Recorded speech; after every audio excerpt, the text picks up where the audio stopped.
नमस्ते दोस्तों, मैं हूं आपकी अपनी पूजा और आप देख रहे हैं ड्रामा क्वीन पूजा।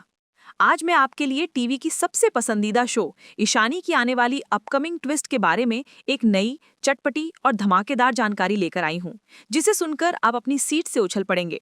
सोचिए, जिस ईशानी को शाश्वत ने धक्के मारकर घर से निकाला, जिसे बेइज्जत किया, वही ईशानी अब क्या करने वाली है? और वो नंदिनी जो मीठी मीठी बातें करके शाश्वत को अपने जाल में फंसा रही थी, उसका क्या हुआ? आज हम इन्हीं सारे सवालों के जवाब देंगे। और हाँ, एक ऐसा चौंकाने वाला खुलासा भी होगा जिसे सुनकर आपको यकीन नहीं होगा। तो बिना किसी देरी के चलिए शुरू करते हैं ईशानी का आज का महा एपिसोड। ये ट्विस्ट आपकी रातों की नींद उड़ा देगा, मैं गारंटी लेती हूँ। दोस्तों, याद है वो दिन जब शाश्वत ने ईशानी को धक्के मारकर घर से निकाल दिया था? ईशानी रो रही थी, टूटी हुई थी, लेकिन उसकी आंखों में एक अजीब सी चमक थी। वो चमक थी खुद को साबित करने की।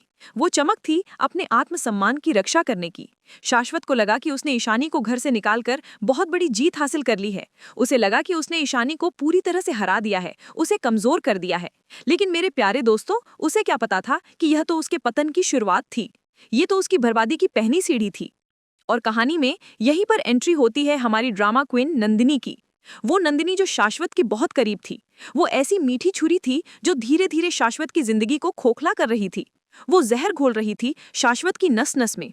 नंदिनी ने शाश्वत के मन में ईशानी के खिलाफ डर भरना शुरू किया। वो शाश्वत से कहती थी, शाश्वत, ईशानी इतनी आसानी से तुम्हारा पीछा नहीं छोड़ेगी। तलाक में वो तुमसे एल्यूमिनी, प्रॉपर्टी और कंपनी में हिस्सेदारी मांगेगी। अनुराग भी उसके साथ है, और अगर उन दोनों ने तुम्हें टारगेट कर लिया तो तुम बर्बाद हो जाओगे। पहले तो शाश्वत हंस देता था, अपने अहंकार में चूर होकर कहता था, ईशानी में इतनी हिम्मत नहीं कि वो मुझसे कुछ छीन सके। अनुराग भी मेरा कुछ नहीं बिगाड़ सकता।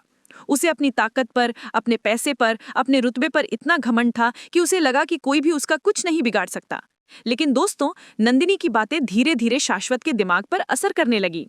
उसके मन में एक छोटा सा बीज, शक का बीज, डर का बीज पनपने लगा। उसका डर बढ़ने लगा कि कहीं ईशानी सच में बदला लेने की नीयत से उसकी प्रॉपर्टी और बिजनेस पर दावा न ठोक दे। और बस नंदिनी को इसी डर का फायदा उठाना था। उसे तो बस एक मौका चाहिए था शाश्वत को अपने जाल में फंसाने का। एक दिन वो शाश्वत के पास प्यार से आई, ऐसे मीठे अंदाज में जैसे शहद में लिपटी छुरी हो। वो बोली, शाश्वत, अगर तुम्हें मुझ पर भरोसा है तो एक काम करो, अपनी सारी प्रॉपर्टी और कंपनी के शेयर्स मेरे नाम कर दो। जैसे ही तलाक का मामला खत्म होगा, मैं तुरंत सब कुछ तुम्हें वापस कर दूंगी। इस तरह तुम्हारा कोई नुकसान नहीं होगा और ईशानी के पास तुम्हारे खिलाफ कोई हथियार भी नहीं बचेगा। शाश्वत, जिसे लगा कि नंदिनी उसकी सबसे बड़ी हितैषी है, उसकी सबसे अच्छी दोस्त है, उसकी बातों में आ गया। अपने डर और शक के चलते उसने सारे कागजात तैयार करवाए, वकीलों से बात की और धीरे धीरे अपनी पूरी प्रॉपर्टी, कंपनी के शेयर्स, यहाँ तक कि बैंक अकाउंट्स तक नंदिनी के नाम कर दिए। उस समय उसके चेहरे पर आत्मविश्वास था। उसे पूरा भरोसा था कि नंदिनी उसे कभी धोखा नहीं देगी। उसे लगा कि उसने बहुत स्मार्ट मूव खेला है, बहुत चालाकी दिखाई है। जब भी शाश्वत पूछता, सब कुछ मेरे नाम जब करोगी, नंदिनी मीठी हंसी हंसकर कहती, ये सब बस नाम का है शाश्वत, असली मालिक तो तुम ही हो। चिंता मत करो, जैसे ही तलाक हो जाएगा सब कुछ तुम्हें लौटा दूंगी। शाश्वत इन बातों से संतुष्ट होकर निश्चिंत रहने लगा। उसे लगा कि उसने अपनी सारी मुश्किलों का हल ढूंढ लिया है। उसे क्या पता था कि उसने तो अपनी बर्बादी की नींव खुद ही खोद ली थी। लेकिन असली तूफान तो तब आया जब तलाक की कार्यवाही में उलझे शाश्वत को अचानक पता चला कि नंदिनी कहीं गायब हो गई है। पहले तो उसने सोचा कि शायद किसी बिजनेस टूर पर गई होगी, जल्द लौट आएगी। लेकिन दिन बीतते गए, हफ्ते बीतते गए और नंदिनी का कोई अता पता नहीं था। उसने उसे फोन किया, लेकिन उसका फोन बंद आ रहा था। उसके घर गया तो वहां ताला लगा हुआ था। वो परेशान होने लगा, उसे चिंता होने लगी। धीरे धीरे शाश्वत के कानों तक खबर पहुंची कि नंदिनी ने कोलकाता में एक आलीशान घर ले लिया है और वहीं शिफ्ट हो गई है। शाश्वत का दिमाग शून्य रह गया जब उसे पता चला कि नंदिनी ने ना सिर्फ उसकी कंपनी के सारे शेयर्स अपने नाम करा लिए हैं, बल्कि पूरी प्रॉपर्टी और बिजनेस पर भी कब्जा जमा लिया है। इतना ही नहीं, ऑफिस में उसके भरोसेमंद स्टाफ को बदलकर नंदिनी ने अपने लोगों को बिठा दिया था। अब कंपनी के हर कागज पर, हर प्रोजेक्ट पर सिर्फ नंदिनी का नाम था। शाश्वत अब कुछ भी नहीं था, बस एक नाम का मालिक। दोस्तों, ये सच्चाई सुनकर शाश्वत के पैरों तले जमीन खिसक गई। उसकी हालत उस इंसान जैसी हो गई जिसने अपने ही हाथों से खुद अपने पैरों पर कुल्हाड़ी मारी हो। गुस्से और पछतावे से उसका खून खौल उठा। उसे अपनी बेवकूफी पर, अपने अहंकार पर इतना गुस्सा आया कि वो दीवारों से सिर टकराने लगा। लेकिन अब कुछ भी करने के लिए बहुत देर हो चुकी थी। नंदिनी ने उसे बर्बाद कर दिया था और शाश्वत अब सड़क पर खड़ा था, लाचार, कंगाल और पूरी तरह से बर्बाद। उसका सारा घमंड, उसका सारा पैसा, सब कुछ एक पल में खत्म हो गया था। यहाँ तक तो हमने देखा कि शाश्वत में खुद ही अपनी बर्बादी का रास्ता चुना। लेकिन दोस्तों, इस कहानी में एक और पहलू भी है। वो है हमारी ईशानी का। एक तरफ जहाँ शाश्वत अपनी बर्बादी से जूझ रहा था, वहीं दूसरी ओर ईशानी ने अनुराग की मदद से अपनी नई जिंदगी की शुरुआत कर दी थी। ईशानी अब अपने करियर पर ध्यान देने लगी और दिन रात मेहनत करके आईपीएस बनने की तैयारी करने लगी। उसका हौसला और जज्बा देखकर अनुराग भी गर्व महसूस करता। अनुराग ने उसे हमेशा यही समझाया था, ईशानी, तुम्हारा भविष्य ही तुम्हारी असली ताकत है, अपने सपनों को कभी मत छोड़ना। ईशानी ने इन शब्दों को दिल से अपनाया और संघर्ष के रास्ते पर डटी रही। उसने अपनी सारी पुरानी यादें, सारे दुख, सारी बेइज्जती को अपनी ताकत बना लिया था। कुछ ही महीनों में ईशानी की मेहनत रंग लाई और उसने ना सिर्फ अपनी पढ़ाई पूरी की, बल्कि आईपीएस की परीक्षा भी पास कर ली। आज वो वर्दी पहनकर समाज के सामने एक मिसाल बन चुकी थी। उसकी आंखों में आत्मविश्वास और चेहरे पर दृढ़ निश्चय साफ झलकता था। लोग कहते, देखो, यही है औरत की असली ताकत। जिसे घर से निकाला गया था, उसने खुद को इतना ऊपर उठा लिया कि आज समाज उसकी मिसाल देता है। क्या ये कहानी का सबसे बड़ा ट्विस्ट नहीं है दोस्तों? एक तरफ शाश्वत की बर्बादी, धोखा और पछतावा, तो दूसरी तरफ ईशानी की मेहनत, संघर्ष और जीत की गूंज। यही कहानी का सबसे बड़ा मोड़ था, जहां इंसान अपने कर्मों से तय करता है कि उसका अंजाम क्या होगा। शाश्वत को उसके कर्मों का फल मिल रहा था और ईशानी अपने कर्मों से अपना भाग्य खुद गढ़ रही थी। लेकिन दोस्तों, कहानी अभी खत्म नहीं हुई है। ईशानी की जिंदगी में एक और बहुत बड़ा तूफान आया, जिसने उसकी जिंदगी को पूरी तरह से हिलाकर रख दिया था। घर छोड़ते ही ईशानी की जिंदगी ने ऐसी करवट ली जिसकी उसने कभी कल्पना भी नहीं की थी। उसका आत्मसम्मान उसे मजबूर कर चुका था कि अब वो उस घर में और एक पल भी नहीं रह सकती, जहां उसे सिर्फ ताने और बेइज्जती मिल रही थी। शाश्वत के गुस्से ने उसकी उम्मीदें तोड़ दी और जब उसने सरेआम उसका सामान उठाकर बाहर फेंक दिया, तो ईशानी का दिल टूटकर बिखर गया। उसकी आंखों में आंसू थे, पर होठों पर एक अजीब सी हिम्मत। वो जानती थी कि अब उसे अकेले ही सफर को तय करना होगा, पर सवाल ये था कि वो जाएगी तो कहाँ? उसके कदम लड़खड़ा रहे थे, पर उसकी आत्मा कह रही थी कि अब और सहना नामुमकिन है। ये दर्द, ये अपमान अब और नहीं। इसी बीच अनुराग का मन भी बेचैन था। वो ईशानी से बेहद नाराज था, लेकिन उसके दिल के कोने में एक सवाल चुभ रहा था कि क्या ईशानी सच में उससे प्यार करती है या नहीं। उसने ठान लिया था कि वो आखिरी बार ईशानी से ये सवाल पूछेगा और अगर जवाब न मिला तो हमेशा के लिए उनकी कहानी को खत्म कर देगा। रास्ते में अचानक अफरा तफरी मच गई। सड़क पर लोगों की भीड़ जमा थी और वहां एक भयानक एक्सीडेंट हो चुका था। अनुराग जब भीड़ को चीरते हुए आगे बढ़ा तो उसके पैरों तले जमीन खिसक गई। जमीन पर खून से लथपथ पड़ी लड़की कोई और नहीं बल्कि ईशानी थी। उसकी हालत देखकर अनुराग की आंखों से आंसू बह निकले। उसने बिना देर किए ईशानी को अपनी बाहों में उठाया और हॉस्पिटल की ओर भागा। उसकी सांसें तेज थीं और दिल बुरी तरह कांप रहा था। उसे डर लग रहा था, बहुत डर। हॉस्पिटल पहुंचने पर डॉक्टर ने बताया कि ईशानी के सिर पर गहरी चोट आई है और अगर हालात काबू में नहीं आए तो वो कोमा में भी जा सकती है। ये सुनकर अनुराग की दुनिया जैसे थम गई। उसकी आंखों में खून उतर आया और उसने भगवान से भी सवाल किया कि आखिर क्यों हमें मिलने का मौका तक नहीं मिला? क्यों हमारे प्यार की राह इतनी मुश्किल है? इसी बीच पीहू भी वहां पहुंच जाती है। उसे जब पता चलता है कि ईशानी का एक्सीडेंट हुआ है तो उसका गुस्सा और जलन फिर से भड़क उठती है। अस्पताल में उसने अनुराग से सवाल किया कि क्या तुम्हें ईशानी की इतनी परवाह है कि पूरी जात उसके लिए जाग सकते हो?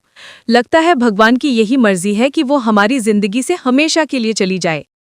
ये सुनकर अनुराग का सब्र टूट जाता है। उसने गुस्से में पीहू को जोरदार थप्पड़ मार दिया और कहा कि तुम्हारी गंदी जबान से मेरी ईशानी का नाम मत लेना। मैं आज भी उसी से प्यार करता हूं और करता रहूंगा। तुम 7 जन्मों में भी ईशानी जैसी नहीं हो सकती। उसने मेरे लिए सब कुछ सहा, यहाँ तक कि तुम्हारे लिए भी उसने मुझे अपनाने की कोशिश की, लेकिन तुम कभी प्यार की कीमत नहीं समझ पाओगी। तुम्हें ये नहीं पता कि जज्बात क्या होते हैं, मोहब्बत क्या होती है। अनुराग के शब्द तलवार की तरह पीहू के दिल को चीर गए। वो स्तब्ध खड़ी रह गई। वाह दोस्तों, ये तो था एक्सीडेंट का दर्दनाक ट्विस्ट, लेकिन कहानी का सबसे बड़ा बम फूटा है यश की शादी के मंडप में। जी हाँ दोस्तों, मैं आपकी अपनी ड्रामा क्वीन पूजा आपको बताती हूँ कि कैसे अनुराग ने सब शादी का मंडप पूरी तरह से सज चुका था। रंग बिरंगी रोशनियों से सजा हुआ हॉल, मेहमानों की चहकती आवाजें और ढोल नगाड़ों की गूंज पूरे माहौल को बेहद भव्य बना रही थी। हर कोई इस बात से अनजान था कि अगले कुछ ही पलों में यहाँ एक ऐसा तूफान उठने वाला है जो पूरे परिवार की नींव हिला देगा। शाश्वत अपनी नकली मुस्कान और अहंकार से भरे हुए चेहरे के साथ मंच पर खड़ा था। नंदिनी उसके पास खड़ी थी और दोनों के बीच गुपचुप नजरें मिल रही थीं। दरअसल दोनों ने मिलकर एक घटिया साजिश रची थी, अनुराग और ईशानी को बेइज्जत करने की, ताकि पूरे समाज और मेहमानों के सामने उनकी छवि हमेशा के लिए धूमिल हो जाए। जैसे ही रस्में शुरू होती हैं, शाश्वत अचानक माइक पकड़ लेता है और भीड़ की ओर देखते हुए बोलता है, आप सब लोग सोच रहे होंगे कि मेरी पत्नी ने अचानक अपनी शिकायत क्यों वापस ले ली। आज मैं सबको सच्चाई बताऊंगा, वो सच्चाई जिसने मेरी जिंदगी को तोड़कर रख दिया। हॉल में सन्नाटा छा गया। हर कोई हैरानी से शाश्वत को देख रहा था। सबकी नजरें उस पर थीं, सबकी सांसें थमी हुई थीं। तभी वो अपनी जेब से एक कागज निकालता है और ऊंची आवाज में कहता है, ये देखिए, ये लव लेटर है जो मुझे अनुराग सर के नोट्स में मिला था। जी हाँ, वही अनुराग जिसे मेरी पत्नी ईशानी बचाने की कोशिश कर रही थी। अब आप सब खुद पढ़ लीजिए कि इनके बीच कैसा रिश्ता था। शाश्वत नाटकीय अंदाज में झूठा लेटर पढ़ने लगा। लेटर में ऐसे शब्द लिखे थे मानो अनुराग ने ही ईशानी के लिए अपने दिल की बातें लिखी। मेहमान एक दूसरे को देखने लगे। फुसफुसाहट शुरू हो गई। अरे, ये क्या हो रहा है? ईशानी और अनुराग के बीच कुछ चल रहा है क्या? ईशानी का चेहरा पीला पड़ गया। उसकी आंखों में आंसू भर आए। नंदिनी वहीं खड़ी मुस्कुरा रही थी, मानो उसकी चाल कामयाब हो गई हो। शाश्वत ने भीड़ की तरफ देखकर कहा, अब आप समझ गए होंगे कि मेरी पत्नी ने शिकायत क्यों वापस ली। दरअसल इन दोनों के बीच अवैध रिश्ता था, इसीलिए ईशानी ने मुझे धोखा दिया और अनुराग का साथ दिया। यही है इनकी असलियत। इतना सुनते ही ईशानी टूटकर रो पड़ी। उसने कांपती आवाज में कहा, नहीं, ये सब झूठ है, मैंने ऐसा कुछ नहीं किया। अनुराग सर का इसमें कोई कसूर नहीं है। लेकिन शाश्वत ने उसका हाथ पकड़कर झटका दिया और जोर से चिल्लाया, बस करो ईशानी, अब कोई तुम्हारी बात नहीं सुनेगा, बातें सुनने वाला नहीं है, सच सबके सामने है। अनुराग खामोश खड़ा था। उसका चेहरा गंभीर था, लेकिन आंखों में एक अजीब सी चमक थी। अचानक उसने माइक लिया और धीमे मगर दृढ़ स्वर में कहा, बहुत अच्छा खेला है शाश्वत, लेकिन ये खेल आज यहीं खत्म होगा। तुमने सोचा होगा कि एक झूठे लेटर से मुझे और ईशानी को बदनाम कर दोगे, लेकिन सच्चाई इतनी आसानी से नहीं छुपाई जा सकती। इतना कहकर अनुराग ने अपनी जेब से मोबाइल निकाला। उसने सबके सामने कहा, ये लेटर झूठा हो सकता है, आप लोग मान भी लो कि मैंने ये लिखा है, लेकिन सच्चाई की आवाज़ कभी झूठी नहीं होती, और ये आवाज़ आपके सामने है। अनुराग ने मोबाइल को स्पीकर से जोड़ दिया। अचानक पूरे हॉल में एक रिकॉर्डिंग गूंजने लगी। रिकॉर्डिंग में साफ साफ शाश्वत की आवाज़ थी। शाश्वत कहता है, अनुराग, अगर तुम शादी में नहीं आए तो ईशानी बहुत बड़ी मुसीबत में फंस जाएगी। अगर तुम्हें सच में ईशानी को परेशानी में नहीं देखना है तो तुम्हें शादी में आना ही पड़ेगा। अनुराग ये सुनकर सोच में पड़ जाता है। मेरे कारण ईशानी को कोई मुसीबत नहीं आनी चाहिए। यही सोचकर वो शादी में आने के लिए तैयार हो जाता है। इधर शाश्वत और नंदिनी आपस में बातचीत करते हैं। शाश्वत मुस्कुराते हुए कहता है, उस झूठे लव लेटर के जरिए हम अनुराग और ईशानी को बदनाम करेंगे। फिर सबको लगेगा कि इन दोनों के बीच गलत रिश्ता है। इसी बहाने अनुराग को केस में फंसा के जेल भिजवा देंगे। नंदिनी भी हंसते हुए जवाब देती है, इस बार अनुराग बच नहीं पाएगा। लेकिन दोस्तों, दोनों को ये एहसास ही नहीं होता कि जिस वक्त वो ये साजिश रच रहे थे, फोन कॉल अभी भी चालू था। दरअसल शाश्वत को लगा था कि उसने कॉल काट दिया है, लेकिन कॉल अभी भी जुड़ा हुआ था। अनुराग ने उनकी पूरी बातचीत सुन ली और चुपचाप अपने मोबाइल में रिकॉर्ड भी कर लिया। अब उसके पास उनके खिलाफ एक बड़ा सबूत मौजूद था। रिकॉर्डिंग सुनते ही पूरे हॉल में हलचल मच गई। मेहमान हैरान थे, लोग आपस में बातें करने लगे। तो ये सब नंदिनी और शाश्वत की चाल थी। हम तो सोच रहे थे कि अनुराग गुनहगार है। ईशानी की आंखों से आंसुओं की धारा बहने लगी। उसने राहत की सांस ली कि आखिरकार सच्चाई सामने आ ही गई। शाश्वत और नंदिनी का चेहरा का रंग उड़ गया। दोनों एक दूसरे को घबरा कर देखने लगे। शाश्वत ने गुस्से में मोबाइल छीनने की कोशिश की, लेकिन अनुराग ने उसे पीछे ढकेल दिया। अनुराग ने पूरे हॉल की तरफ देखकर कहा, यह है असली चेहरा इन दोनों का। ये लोग मेरे खिलाफ और ईशानी के खिलाफ झूठा षड्यंत्र रच रहे थे, लेकिन मैं पहले से जानता था कि शाश्वत जैसा घटिया इंसान ऐसा ही करेगा। इसीलिए मैंने हर बातचीत रिकॉर्ड की ताकि सच सबके सामने आ सके। पूरा माहौल बदल चुका था। लोग पहले हैरान हुए, फिर धीरे धीरे शाश्वत की असलियत पर उंगलियां उठने लगी। मेहमान आपस में बातें करने लगे। पहले अपनी पत्नी को बदनाम किया, फिर इस वीडियो को फर्जी बता रहा है। रे तुझे तो शर्म से डूब मरना चाहिए। दूसरी ओर से एक और आवाज आई, अपनी ही भाभी के साथ गलत संबंध, अब इससे ज्यादा गंदगी और क्या होगी। हमें तो विश्वास ही नहीं हो रहा कि इतना गिरा हुआ इंसान हमारे सामने खड़ा है। अनुराग ने दृढ़ आवाज में कहा, ये है शाश्वत का असली चेहरा।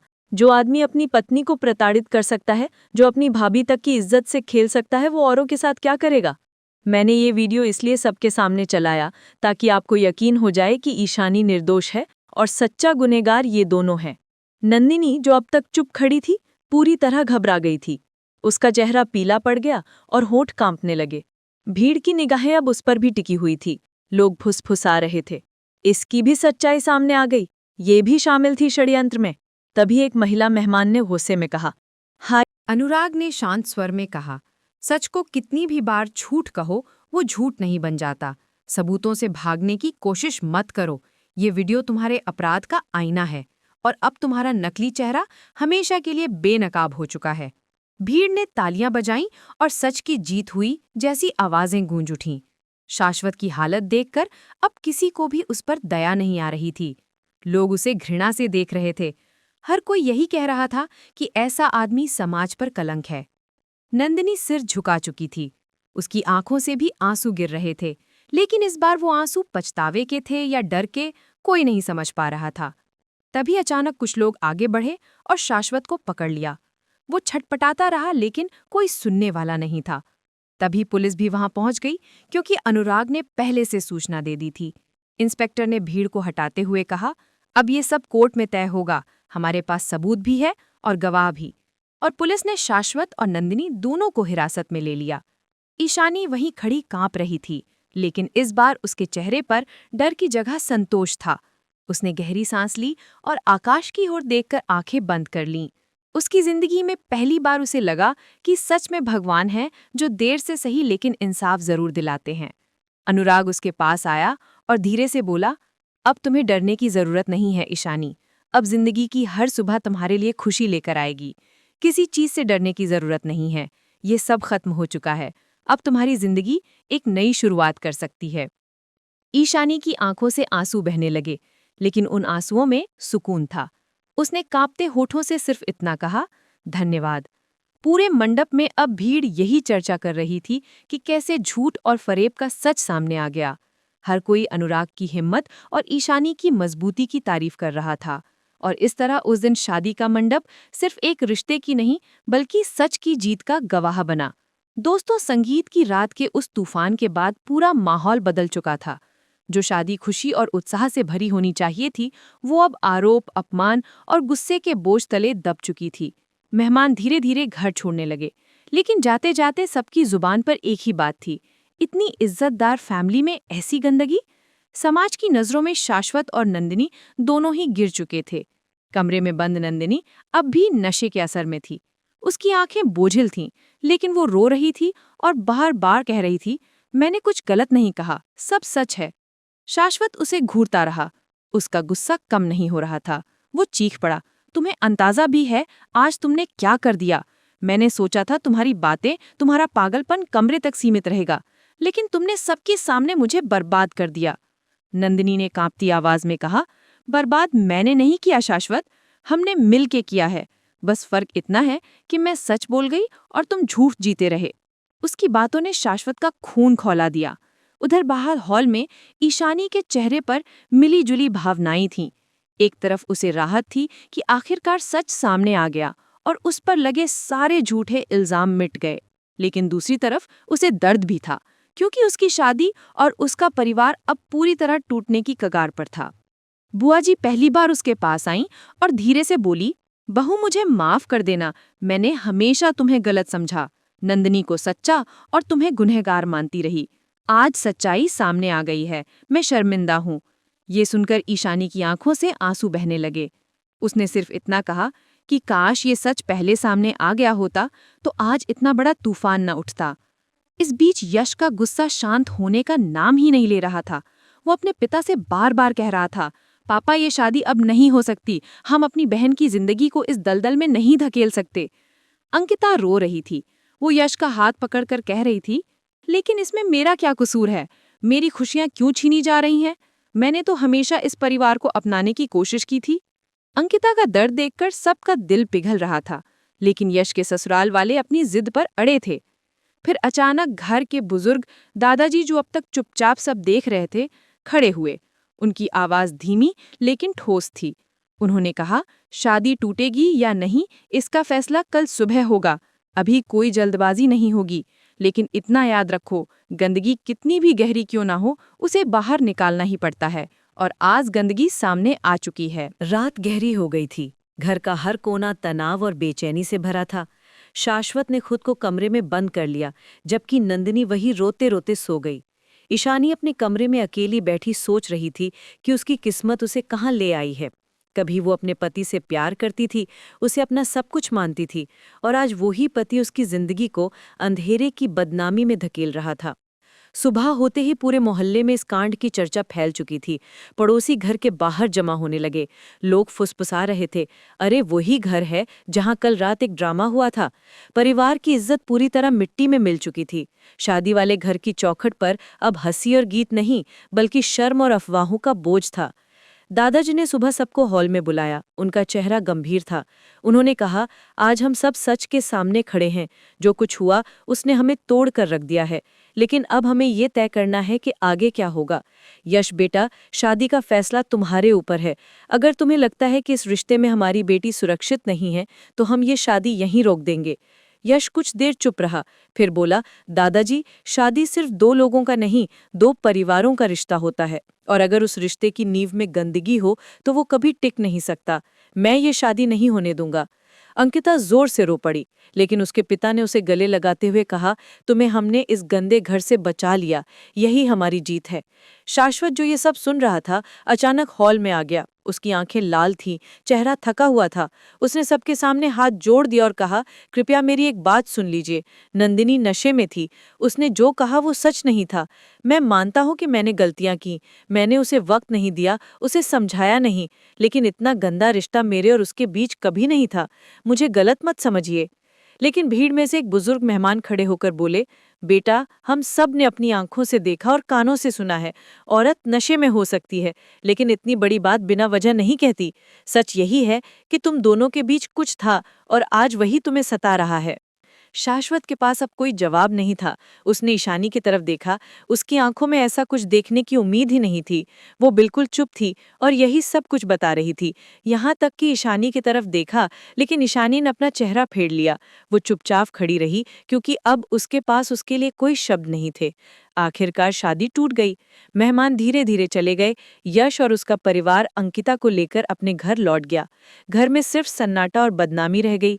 इस पूरे हादसे के बाद नंदिनी को उसके मायके भेज दिया गया, ताकि वो अपने होश में आ सके और अपनी गलतियों का सामना कर सके। शाश्वत अकेला रह गया, पत्नी की नज़र में गुनहगार, परिवार की नज़र में बोझ, और समाज की नज़र में गिरे हुए इंसान की तरह। ईशानी ने तय किया कि अब वो अपने लिए लड़ेगी। उसने शाश्वत से कहा, तलाक की बातें तुमने शुरू की थी, अब मैं उसे पूरा करूंगी। अब मैं तुम्हारे साथ एक पल भी नहीं रह सकती। ये सुनकर शाश्वत का दिल टूट गया, लेकिन अब उसके पास ना कुछ कहने को, ना किसी को मनाने का हक था। उसकी जिंदगी की सबसे बड़ी हार वही थी कि उसने उस औरत को खो दिया जिसने उसे दिल से चाहा था। इस तरह उस संगीत की रात ने न सिर्फ एक शादी तोड़ी, बल्कि रिश्तों की सच्चाई, झूठ और इंसानियत का चेहरा सबके सामने उजागर कर दिया। समाज ने नंदिनी और शाश्वत को गुनहगार ठहराया, ईशानी को इंसाफ मिला, और अंकिता की जिंदगी टूटने से पहले ही बच गई। लेकिन उस परिवार की इज्जत और भरोसा, जो एक बार मिट्टी में मिल चुका था, उसे दोबारा पाना शायद अब कभी मुमकिन नहीं था। लेकिन दोस्तों, कहानी में एक और जबरदस्त ट्विस्ट बाकी है। नंदिनी की वजह से शाश्वत की हुई बेइज्जती का बदला। मैं आपकी अपनी ड्रामा क्वीन पूजा आपको बताएगी कि शाश्वत ने कैसे मारा नंदिनी को थप्पड़। हाँ दोस्तों, यश और अंकिता के संगीत की रात बड़ी धूमधाम से सजाई गई थी। चारों ओर रोशनी, मेहमानों की भीड़ और गीत संगीत का माहौल था। लेकिन इसी चकाचौंध के बीच एक ऐसा तूफान उठने वाला था जिसने सबको हिला कर रख दिया। सबको पता था कि इस जश्न के बीच शाश्वत और नंदिनी की चालें कुछ नया रंग जरूर लाएंगी, मगर किस तरह से, ये किसी ने सोचा भी नहीं था। हुआ यूं कि नंदिनी गलती से ड्रिंक की जगह नशे वाली ड्रिंक पी लेती है और उसका असर धीरे धीरे उसके दिमाग पर हावी होने लगता है। जैसे जैसे संगीत का शोर बढ़ता है, नंदिनी की नशे की हालत भी बिगड़ने लगती है। शुरुआत में तो लोग समझते हैं कि वो सिर्फ उत्साह में ज्यादा नाच रही है, लेकिन धीरे धीरे उसका व्यवहार अजीब होने लगता है। वो बातें करने लगती है जो उसे नहीं करनी चाहिए। वो ऐसी हरकतें करने लगती है जिसे देखकर सब हैरान रह जाते हैं। अचानक ही वो डांस फ्लोर पर शाश्वत को पकड़कर खींच लेती है और उसके साथ बहुत ही क्लोज होकर नाचने लगती है। सब मेहमान हैरान रह जाते हैं क्योंकि नंदिनी और शाश्वत का इस तरह खुलेआम डांस करना उन्हें बेहद असामान्य लगता है। लोग आपस में फुसफुसाने लगते हैं, अरे देवर और भाभी का रिश्ता इतना गहरा, ये तो ठीक नहीं लग रहा, कुछ तो गड़बड़ है इन दोनों में। शाश्वत हक्का बक्का रह जाता है। वो नंदिनी को दूर करने की कोशिश करता है, लेकिन नंदिनी नशे में होने की वजह से किसी की सुनने को तैयार नहीं थी। वो जोर जोर से कहने लगती है, बस शाश्वत, इतने साल हो गए हमें साथ रहते हुए, अब क्यों छुपाना? सबको बता दो कि तुम मुझे पसंद करते हो। सबको बता दो कि हमारे बीच सिर्फ देवर और भाभी का रिश्ता नहीं है, कुछ और भी है। ये सुनकर सबकी आंखें फटी की फटी रह जाती हैं। हॉल में सन्नाटा छा जाता है और यश और अंकिता के साथ साथ उनके ससुराल वाले भी दंग रह जाते हैं। यश तो जैसे जमीन पर खड़ा ही नहीं रह पाता, उसके पैरों तले सचमुच जमीन खिसक जाती है। पूरा माहौल शर्मिंदगी और गुस्से से भर जाता है। शाश्वत घबराकर कहता है, रुक जाओ नंदिनी, तुम्हें होश नहीं है, तुम नशे में हो, कुछ समझ नहीं रही हो। लेकिन नंदिनी बार बार जिद करती है, कितना छुपाओगे शाश्वत, क्यों डरते हो सबके सामने? तुम वैसे भी ईशानी को तलाक देने ही वाले हो, फिर ये ढोंग क्यों? दुनिया से क्यों छुपाना जब हमारे बीच कमरे में जो रिश्ता बन चुका है उसे तुम क्यों छुपाना चाहते हो?